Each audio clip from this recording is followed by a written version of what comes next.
Hello everyone, hope you all are doing fine. This is Gautam from Shailaja IS, and in this video, we'll discuss on the issue of passive euthanasia, which is closely associated with the topic of right to die with dignity. Right? Why it was in news? Because of the recent case in which the Supreme Court has given its verdict. The case is Harish Rana versus the state. Harish Rana was an engineering person or engineering student who fell off from the fourth floor building accidentally in 2013 itself. And he immediately went to 100% coma, and he was in a completely vegetative state where he was kept alive only through your medical intervention. Okay, he was kept alive by giving that oxygen and the necessary medical equipments. And for 13 years, he has been kept alive. And recently, their parents moved to Supreme Court saying that those medical equipments needs to be withdrawn and he should be allowed to die a natural course. Because the pain and suffering of the person himself as well as for the family was not bearable, and they said that it is better to withdraw these medical support systems. But doctors, it becomes legal liability, or the hospitals, it becomes a legal liability, primarily because it can be viewed as a negligence of duty. It can be viewed as taking away the life of a person. So they have to get necessary approvals. And as a result, the parents went to the Supreme Court. Now, the underlying issue of this is something called as euthanasia. Okay. What is this euthanasia? Euthanasia is the practice of intentionally ending the life of a person so as to eliminate pain and suffering. Okay, you're intentionally ending the life of a person. Why? Because that person is undergoing immense pain, immense suffering.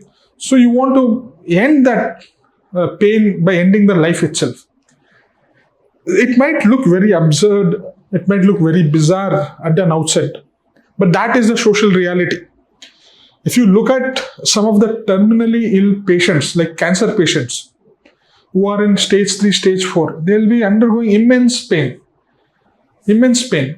And they feel that it is better to die rather than continue this suffering. Okay. Or there might also be few instances like where a person is in coma, 100% coma, there is no or very, very little chance that he is going to come back to life. But he is being kept alive only through these medical support interventions. And it becomes really traumatic for the family also. So they are neither having a good normal life with that person, nor are they getting the closure whereby that person is dying a natural course of death. And just having that person, just making sure that the person is alive only through this medical support system is a traumatic experience. So euthanasia has been a part of the debate in the recent past, whereby if the person wants to die on his own, should we stop it? If a person wants to die with dignity, should we stop it? Or should we say that you're not allowed to do it? Or if the family is undergoing immense suffering, whereby the person is neither alive nor completely dead, should they be allowed to undergo this suffering just because it is illegal to take away a life? So that has given rise to this debate.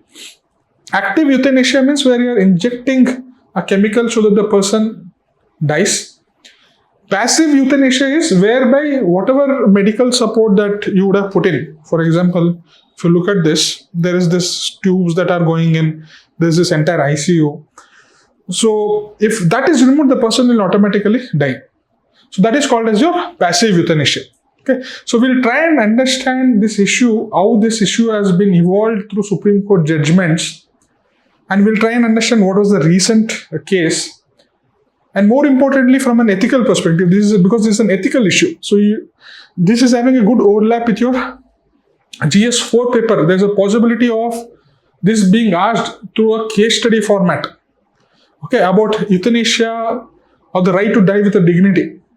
So we'll understand the arguments for and against the euthanasia, against passive euthanasia. Active euthanasia is still illegal in our country. Okay, active euthanasia, you cannot inject a chemical in order for the person to die. That is illegal. It continues to be illegal. Passive euthanasia is given some sort of an approval through Supreme Court judgments. We'll look into that. So we'll try and understand what are the arguments for and against your passive euthanasia and what measures the government needs to take to prevent its misuse. 1996, it is not like this is a recent event. It has been going on since decades. In 1996, the Supreme Court clearly stated right to life under Article 21 does not include right to die. So a person cannot say that it is my life, I have a right to live, I also have a right to die. That was not accepted as per the legal framework and was explicitly mentioned in 1996 Supreme Court judgment. In 2011, there was a landmark shift. Aruna Shanbaug case. Aruna Shanbaug was a nurse who was in coma for nearly 3 decades and was taken care by the hospital nurse staff. And the Aruna Shanbaug's the family wanted to withdraw this medical support and allow her to go for a natural death. And finally, Supreme Court allowed for passive euthanasia. Supreme Court said that correct, it makes no sense that the person is in a vegetative state, he is just breathing, and that too because of the support of his medical equipments, and it is causing immense trauma and suffering for the family associated also. So he should be allowed to die a dignified death, and we should allow passive euthanasia whereby we withdraw the medical support and the person dies naturally. No one is held responsible for the death, right? So the passive euthanasia was legally accepted and approved in Aruna Shanbaug case. 2018, it went a step further in Common Cause versus Union of India case, whereby the right to die is official through your passive euthanasia, and whereby it introduced a concept called as living wills. Living will means what?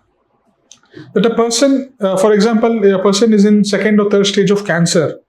He can write a will, he can write a living will, whereby he can say that if I am terminally ill, if I am at the last stages of my life, if my pain and suffering is immense, I choose to die on my own and no one will be held responsible. So that kind of a legal document a person can write on his own will and end his own life without making the doctors or the hospitals or the family members get entrapped into any legal battles. Right? So living wills were introduced, and the procedures for implementing the living wills were further made smoother or easier in 2023. And in the latest 2026 Harish Rana case, it made a distinction that the feeding tubes, whatever was being fed, the food or the glucose or the nutrients, is not considered as a basic care, but can be considered as a life support mechanism, and therefore it can be removed. Earlier, the feeding tubes were considered as basic care, so you are not allowed to remove it at all. If the distinction is made that the feeding tubes is a life-saving instrument, then it comes under the ambit of passive euthanasia, and that can be removed and a person can be allowed to freely die. So that is one of the distinction or notings that has been made by the Supreme Court in this particular judgment.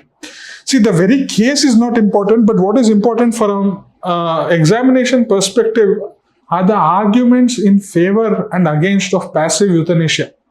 Now, what are the arguments in favor of passive euthanasia? It's your free will, it's your autonomy. See, it's my life, right? I don't have to continue to suffer because of something. If I wish to choose, if I wish to end my life, I should be given that autonomy, and no one should be held responsible. I am not intending to create trouble for everyone. I am taking my own life on my own will, and no one is responsible. So that is one of the arguments which is being made for passive euthanasia. Second argument is the compassion and mercy for the family members. Can you just imagine the pain and suffering of the parents or a wife or a children? If a person is suffering immensely, I have personally witnessed from my own friends, whereby his father, very, very close friend of mine, his father was diagnosed with stage 4 cancer and was given chemotherapy and radiotherapy. And they spent, I think, nearly 2 months in hospital. And when ultimately his father passed away because of the cancer, actually my friend said that, Gautam, it is actually a relief. Generally, when a person passes away, we generally mourn or grieve. But he said that it's a relief, not from any other thing, not from... he said, I asked him why. Because he said that his father himself was going through immense pain and suffering, and he couldn't see it. I mean, the stage 4 cancer with all this chemotherapy, all this radiotherapy and those things, he couldn't see his loved one undergo immense suffering and pain. Either he has to get out of the suffering, and if there is no other choice, it's better to end the life. It is better that he undergoes a natural death. And that's why sometimes I feel that the argument when they make about this compassion and mercy for the family members, it makes sense. It makes sense. Because that is the social reality.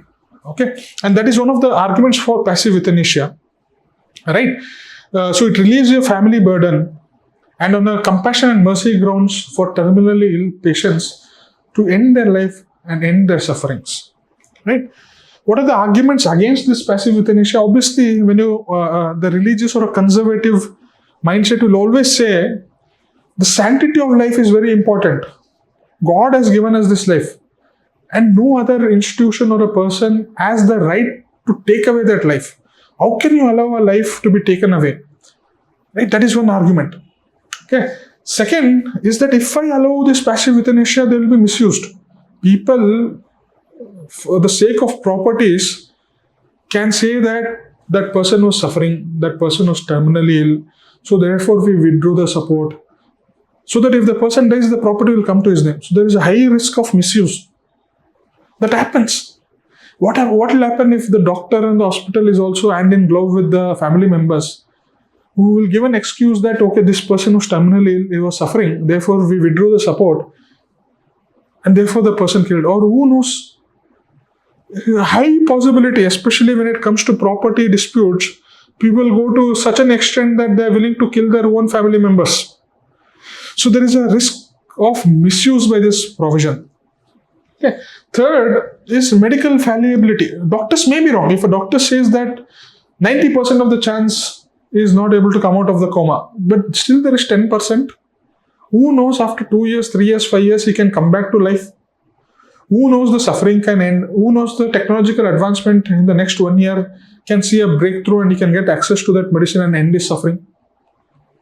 Right? So there is a medical fallibility argument that is associated with the passive euthanasia. Also, the doctor's job is to save lives.